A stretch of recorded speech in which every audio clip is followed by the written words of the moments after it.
This beautiful and festive half-moon decoration is perfect for Ramadan. It's super easy, affordable, and absolutely stunning. Let's jump right in. Step 1. Creating the half-moon shape. First, grab a piece of cardboard and use a compass set at 7.5 centimeters to draw a full circle. Then, slightly shift the compass off-center and draw a half circle to form a crescent moon. Now, carefully cut it out using a paper cutter. Step 2. Wrapping the moon in shine. Now, take silver pipe cleaners and start wrapping them around the half moon. Add a little glue at the beginning and end to secure them. No need to overdo it.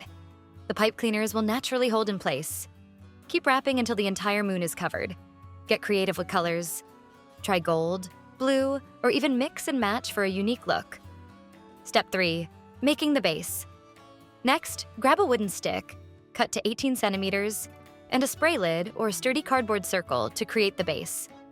If you're using cardboard, reinforce it with extra layers for durability.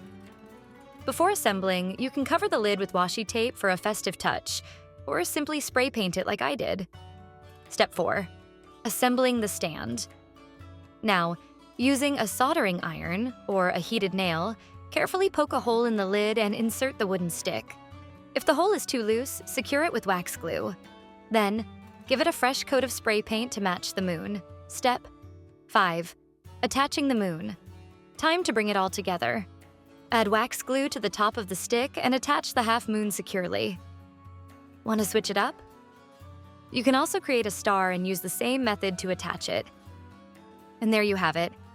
A gorgeous Ramadan decoration that looks elegant and festive. I even made another version. Which one do you like better? Let me know in the comments. If you enjoyed this DIY, don't forget to like, comment, and subscribe for more creative handmade decorations. Happy crafting and Ramadan Mubarak!